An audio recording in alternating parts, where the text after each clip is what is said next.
Shalom, shalom, shalom. Eliseu do Ministério Beit El. Estaremos falando agora sobre paternidade bíblica, parte 2. Paternidade bíblica, parte 2. E assim diz a palavra do Senhor. Por definição, nós temos que a paternidade, ser pai significa gerar um ser para uma vida realizadora, com relação amorosa, amiga e compreensiva. Pai e filho têm mútua dependência para sua razão de ser, a começar pelo Criador.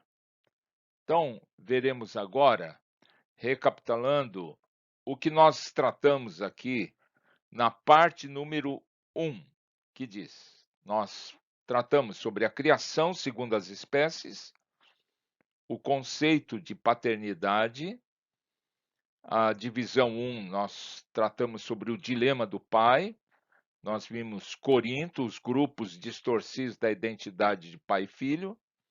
Nós vimos as profecias de Isaías, falando sobre a maldição divina com relação àquilo que ele havia proposto sobre paternidade.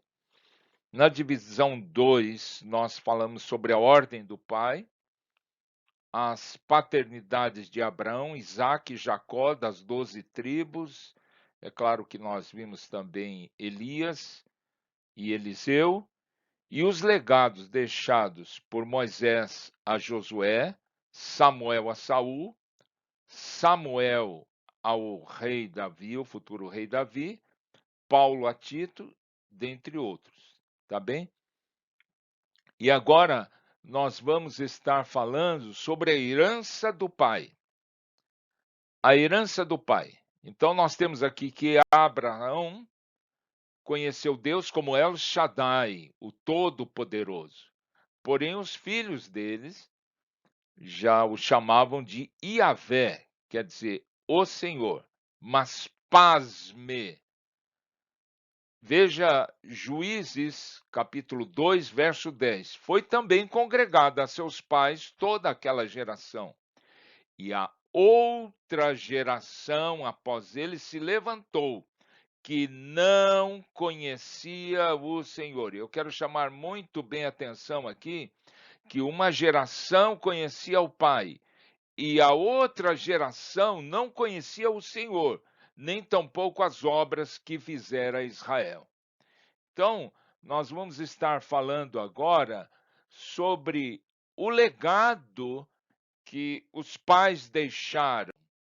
E nós temos aqui que, é claro, que se espera de cada um de nós, pais espirituais, que adoremos ao Senhor, a Deus, né? O Deus de nossos antepassados, dos nossos pais. Então, daremos agora uma lista daquilo que foi legado, que foi passado por este fluir. Então, nós temos um legado de iniquidade, que foi legado por nossos pais. Êxodo 20, capítulo 34 e Deuteronômio 5. De fidelidade, Deuteronômio 7. Ilegitimidade, Deuteronômio 23. Herança impura, Deuteronômio 23. Revelação do Senhor, Deuteronômio 29. Comunhão com Deus, Deuteronômio 29 também. E oração como incenso no Salmos 141 e Êxodo 30. Mas esses foram alguns dos legados, mas tem mais.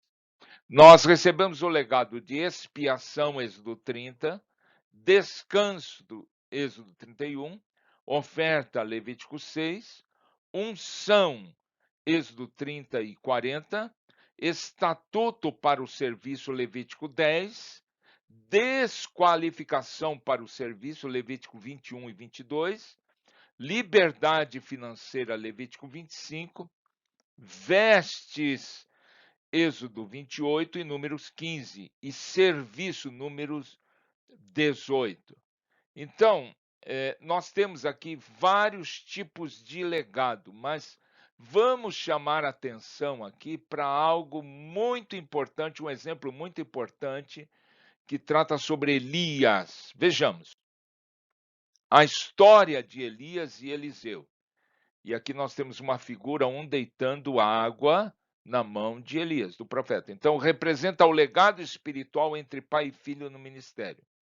Então, quando Elias fugiu de Jezabel, Elias, é claro, ficou estupefato, se lamentou, né, com o ocorrido, mas Deus dá instrução a ele e para ungir Eliseu. Tanto é que em 1 Reis capítulo 19 diz que para ungir a profeta em teu lugar, Eliseu em profeta em seu lugar. Então Eliseu serve ao homem de Deus por vários anos, irmãos. E ele deitando água nas mãos de Elias e seguindo em todo o seu ministério, que está lá em 2 Reis, capítulo 3, verso 11. Tá bem? E nós, agora, gostaríamos de falar sobre o que realmente passa pelo coração de Deus Pai. Então, nós colocamos uma divisão agora, divisão 4, o coração do Pai. E observe Malaquias 4, 5 e 6.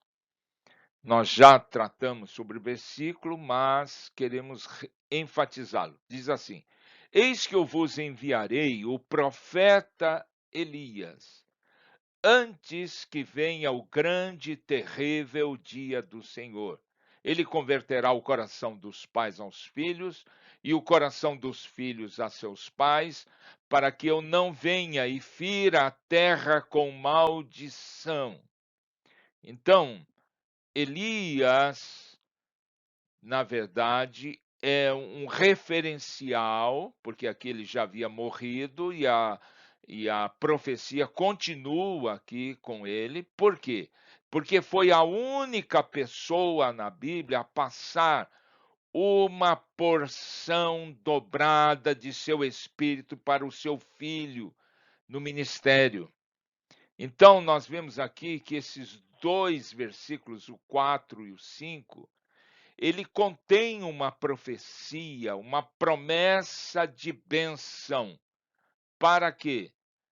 Para que aquela ameaça que foi feito, trazendo maldição, que nós vimos lá em Isaías, nós não passaríamos por ela, se caso não tivermos essa paternidade.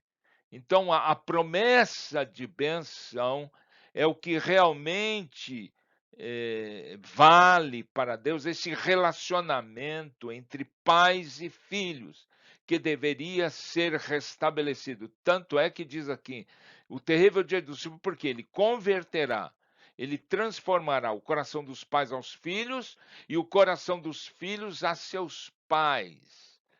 Tá bem, irmãos? Eu acho que ficou muito bem claro isso. Então, nós vamos ver que esta porção dobrada. Vamos ver um exemplo bem claro sobre isso na vida de Elias e na vida do seu sucessor, seu filho espiritual, Eliseu. Então, vejamos bem, o Senhor quer o quê? O que de cada um de nós? Que a sua igreja, no serviço do ministério, com o poder da porção dobrada. É isto que o Senhor deseja para as nossas vidas. E nós vamos ver que Deus quer que o povo passe este legado de ministério à geração seguinte. Por quê? Para poder crescer e expandir o reino de Deus aqui na terra. Essa expansão se dá por meio desta unção que passa de pai para filho. E aí é estabelecido o reino de Deus. Então vejamos, por exemplo, Elias, ele experimentou cerca de 14 atos miraculosos, 14 milagres no seu ministério. Vejamos o primeiro, 3 anos de seca, profetizado por meio dele. 1 Reis 17. 2, alimentação por corvos. Ele foi alimentado por eles, 1 Reis capítulo 17. Houve também a multiplicação de comida, de azeite, 1 Reis, capítulo 17, a partir do 8, né? 4, ressurreição da criança, 1 Reis, capítulo 17, a partir do verso 17. O fogo dos céus, que nós vemos lá aquela contenda, né? 1 Reis, capítulo 18, do 30 e seguintes. O sexto milagre, o atendimento através da oração por chuva, né? Ele ora e começa a chover sobre a terra depois de 3 anos e meio. 1 Reis, capítulo 18, a partir do verso 41. Mas vamos ver os restantes, tá bem? O sétimo milagre pela mão dele ocorreu, ele correu quilômetros à frente do carro de Acabe, né? 1 Reis, capítulo 18. Oitavo milagre, vivendo 40 dias e 40 anos pelo sustento dado por Deus. 1 Reis, capítulo 19. Nono milagre, profecia da morte de Acabe de Jezabel. 1 Reis, capítulo 21, a partir do 17 a 24. Décima profecia, a profecia da morte de Jeorão. 2 Crônicas 21, do 12 ao 15. Nós temos o 11º milagre, que é a profecia da morte de Acasias. 2 Reis, capítulo 1, a partir do verso 2 a 8. 12º milagre, novamente fogo do céu. 2 Reis, capítulo 1, do 10 ao 12. 13º milagre, divisão das águas do Jordão. 2 Reis, capítulo 2, do 7 e 8.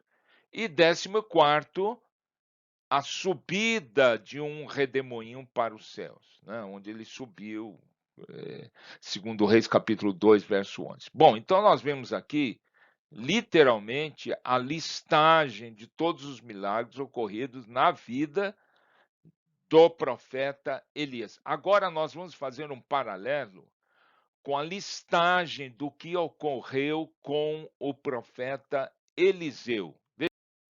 Bem, quanto ao filho espiritual de Elias, do profeta Elias, nós vemos Eliseu, ele experimenta então 28 eventos. Primeiro, a divisão das águas do Jordão, 2 Reis, capítulo 2. Segundo, cura das águas, 2 Reis, capítulo 2 também.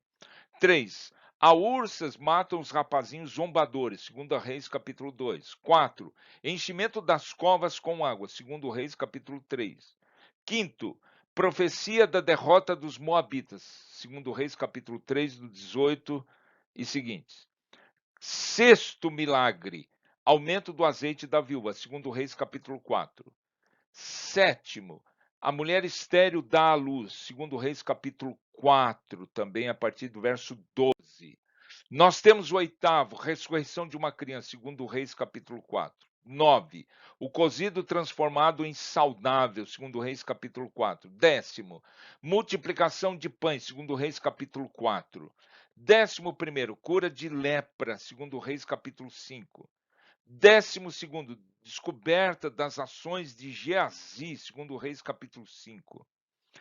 13º milagre, a lepra de Geazi, 2 Reis, capítulo 5. 14º, o machado flutua, 2 Reis, capítulo 6. 15º, revelação dos segredos de guerra, de 2 Reis, capítulo 6. 16º, o servo vê o exército celeste, 2 Reis, capítulo 6. 17º, o exército dos Círios fica cego, 2 Reis, capítulo 6. 18º, a cura do exército dos Círios, 2 Reis, capítulo 6. E prossegue. 19º, conhecimento das ações do rei, 2 Reis, capítulo 6. 20º, o fim da profecia de fome, 2 Reis, capítulo 7. 21º, profecia da morte dos soldados, 2 Reis, capítulo 7. 22º, confusão dos sírios, 2 Reis, capítulo 7. 23º, 7 anos de fome, 2 Reis, capítulo 8. 24º, profecia de cura e morte, 2 Reis, capítulo 8. 25º, profecia do assassinato e do novo rei da Síria, segundo Reis capítulo 8. 26º, unção e profecia de Jeú, segundo Reis capítulo 9. 27º, profecia de vitória, segundo Reis capítulo 13. E 28ª, ressurreição de um homem, segundo Reis capítulo 13. Então, agora nós podemos ver claramente que o legado que deixou Elias para o profeta Eliseu, seu filho, foi o dobro do que ocorreu com ele, tá certo? E vamos agora falar sobre a aliança do pai. A aliança do pai, que é a quinta divisão, o Romanos 8,17 diz: herdeiros de Deus e co-herdeiros com Cristo. Ou seja, nós recebemos uma herança paterna, tá bem? Então, nosso relacionamento com Deus é o reflexo da ordem de pai e filho, que ocorreu entre Deus Pai e o Filho, seu filho, Yeshua, tá bem? Tanto é que Deuteronômio capítulo 30, verso 6 diz: o Senhor teu Deus circuncidará o teu coração e o coração de tua descendência, para amares o Senhor teu Deus de todo o coração e de toda a tua alma, para que vivas. Nós vemos aí que os pais que não circuncidam, e eu vou colocar entre aspas, né, esse circuncidam os filhos, tornam-se bastardos. E é claro que, referenciando Deuteronômio 23:2, porque nenhum bastardo entrará na Assembleia do Senhor, nem ainda a sua 10ª geração entrará nela. Quer dizer, há um processo de Deus Pai que exige que haja um pai espiritual que cuide e que ensine o seu filho a amar ao Senhor de todo o seu coração, tá bem? E nós vamos ver agora um exemplo dessa aliança do Pai, tá bem? Amados, Arão, como está representado aqui, ele recebeu a unção como aquele que era o cabeça do sacerdócio, tá certo? Então, os seus filhos, a sua descendência, recebiam a unção a usarem as vestes do pai. E isso se dava por eles ficarem reclusos por 7 dias, tá bem? Então, observe aqui que no 8º dia terminava o período de consagração deles. Nós podemos ver isso em Levítico 8, do versículo 6 a 13, e capítulo 8, do 30 até o capítulo 9, verso 1. Então, após 8 dias, rompiam da casa de Deus com seu pai Arão e os filhos no ministério. E assim foi sucessivamente. Por quê? Porque a ausência desse cuidado paterno na vida do filho implica no quê? Em abuso, irmãos, e negligência para com a herança sacerdotal. Quando não se realiza esta circuncisão, entre aspas, aqui, aonde não é feita essa transferência de unção espiritual, nós não temos a marca, mesmo que seja dolorosa, do descuido do pai. Esta é a marca deixada pela circuncisão espiritual. Ele deixa uma herança, tá bem? Vamos ver aqui o exemplo, eu acho que um exemplo máximo sobre essa questão da circuncisão no próprio Yeshua. Note bem que no 8º dia, os filhos de Arão recebiam sua identidade, não é mesmo? Isso nós já vimos no slide anterior. Da mesma forma, ou seja, semelhantemente, Jesus e João Batista receberam seus nomes exatamente no 8º dia da sua circuncisão. Principalmente João o Batista, que recebe, lembra que o pai dele, Zacarias, recebe a visitação do anjo e lhe dá o nome.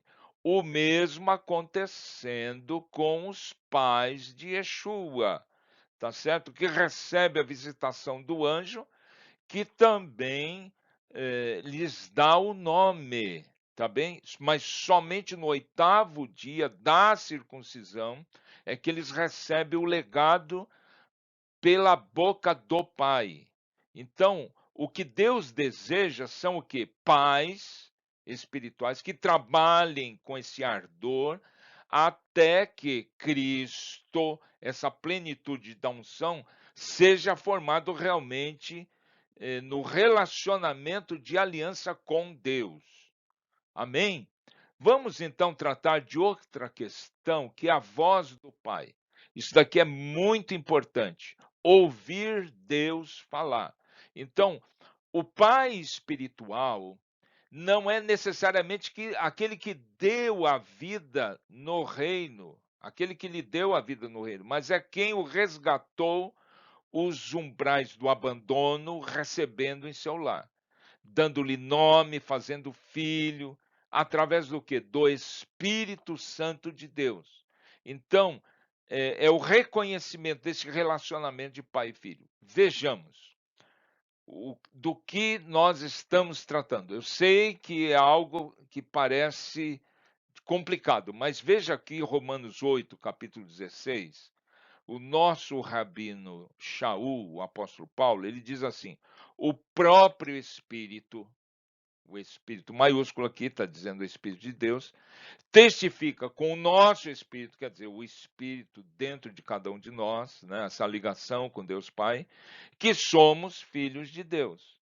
Ou seja, nós precisamos ter o pai espiritual, é aquele cuja vida e ministério nos retiraram da simples imaturidade que nos conduz, né? E nos coloca no crescimento adequado e na ordem estabelecida por Deus Pai. Amém? Vamos continuar aqui.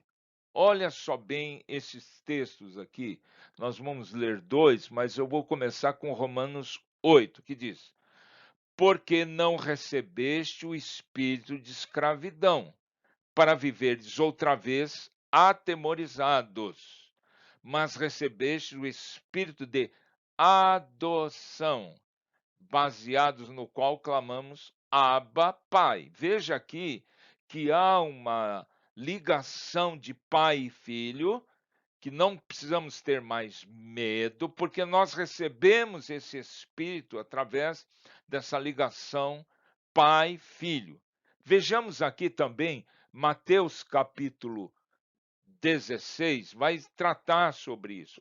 Observe bem, atentamente comigo. Preste muita atenção. Respondendo, Simão Pedro disse: Tu és o Cristo, o Filho do Deus vivo. Então Jesus lhe afirmou: bem-aventurado és, Simão Barjonas, porque não foi carne e sangue que tu revelaram, mas meu Pai. Quero chamar atenção aqui para o meu Pai, que está no céu.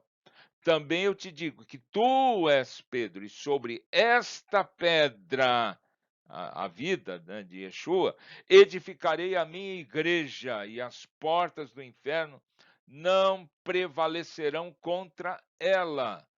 Então, nós vemos aí que essa voz, note bem, assim como Yeshua ouviu a voz do Pai no seu batismo no Rio Jordão, a mesma coisa acontece agora com Simão, o nosso Cefas, certo? Pedro, que une a nossa vida com o Pai Celestial, nos leva a este relacionamento com o nosso Pai de ministério.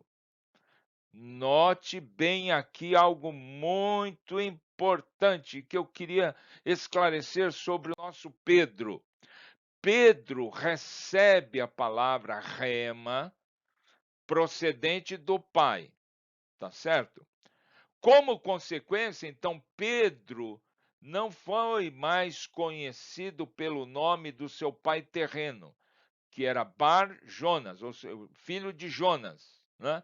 mas pela qualidade do seu relacionamento agora direto com o Pai Celestial. Veja que Jesus, como pai espiritual de Pedro, o conduz a um novo nível de compreensão e dele, Pedro, ouvir agora a voz de Deus. Então, note bem, quando nós temos essa ligação pai-filho espiritual, a voz de Deus é audível dentro dos corações de quem procura ouvi-lo.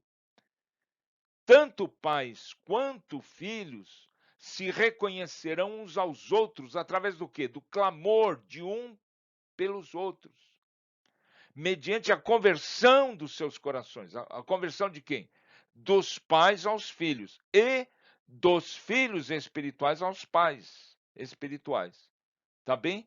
Então, vejamos aqui que o que diz a palavra do Senhor. João 12, verso 26, que diz: Se alguém me serve, Jesus falando, siga-me, e onde eu estou, ali estará também o meu servo. E se alguém me servir, o Pai o honrará.